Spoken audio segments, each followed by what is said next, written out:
Going to the movies should always be a fun experience, either by being entertained visually or watching something that actually leaves an impact on you or makes you think. And as hard as it is to craft a movie with the right crew, the right funding, the right actors, director, producers, marketers, and then hope that your story is even gripping enough to embrace an audience, there then comes politics. Now, I get that it's almost impossible for someone to even spell the word at a spelling bee without someone getting triggered, but this is my channel and I have an opinion about it. See, diversity in films has always been a big issue, and as a Hispanic individual myself, it's obvious that I want to see it get better. But there's one thing that really bugs me, and that's forcing diversity. For example, there's a new BAFTA rule that talks about a new standard in order for a film to win what is a British Oscar. One of the 4 criterias is, and I quote, to appeal and be accessible to underrepresented audiences. But isn't that almost subjective?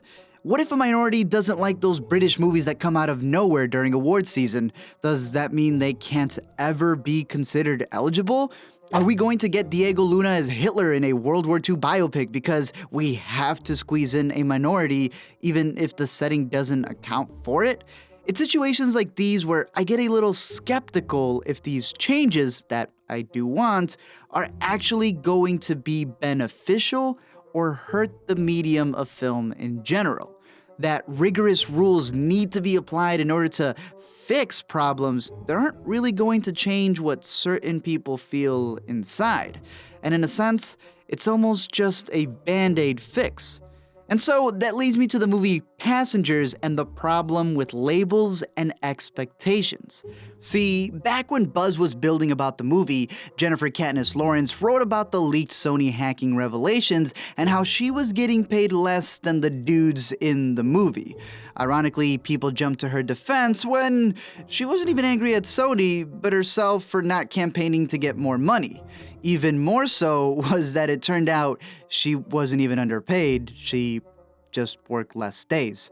That, of course, didn't stop people from exclaiming a victory when it was revealed that she was getting paid $20 million compared to Pratt's $12 million for the movie Passengers, which there's a bigger problem there than the gender wage gap, but whatever. The funny thing was that it was considered a win for equal pay. But I took a math class in 3rd grade, and 20 ain't the same thing as 12. I also saw the movie, and Lawrence doesn't even appear till like 30 minutes into the film. So while I get that there's a lot of other factors that come into play, it seems that a certain group was confusing the word equality with superiority. Now, let me timestamp this moment as the response for what I assume would be a rebuttal for people in a certain group that, if you even say the name of that certain group, gets people more triggered than wizards saying Voldemort. Because I don't believe everyone in this particular group is like this. So I'm not lumping all of the bad apples with those who truly want to make a positive change. But for that loud majority that did push this movie as a feminist film and celebrated this victory and thought that this was going to be the big hit they wanted, boy was it a surprise when they figured out what it's really about. Now, in case you did want to see the Columbia Pictures masterpiece, which is Passengers, starring 2 overpaid actors, I suggest you click out because I'm about to spoil all of it.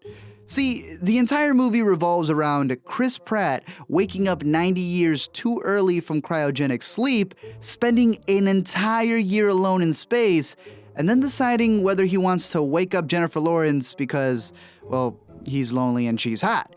And personally, while I don't think it's a great movie, I thought it was an interesting scenario, because if the roles were reversed, I would have expected Lawrence to do the same thing instead of going crazy and committing suicide from loneliness. But for those who pushed this movie for something that it wasn't, they got pretty mad seeing it all be based around a man's decision, who then convinced the woman that what he did was okay and that she can't live without him. They also straight up stole a line from Titanic, and more so, the special effects in the movie were pretty much just Lawrence's body and having her bend over more times than an actor in an icy hot commercial. So yeah, People were ticked because they hyped a movie to be part of a political agenda that they had and it wasn't. And while I personally just see it as a sloppy story with characters who make decisions you may not like, I don't see it as propaganda against females.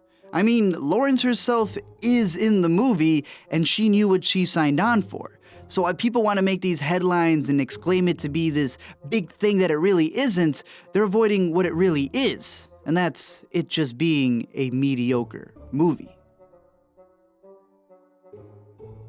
Thank you guys for checking out this video, and as always, a big shout out not only to my patrons, but for those of you guys who leave a comment every single video. This one is a doozy because we're talking about a very sensitive subject that people always get mad about, but I'm curious to know your guys' thoughts, especially with this being a big release. Do you think the movie's as bad as people are making it out to be? Do you think all the controversy was worth it? And do you think Jennifer Lawrence deserved what she got paid, or Chris Pratt deserved what he got paid, or most importantly, did Andy Garcia deserve what he got paid? I'm curious to know all your thoughts down below in the comments section. Let me know, and until next time, keep watching movies, and I'll see you guys later.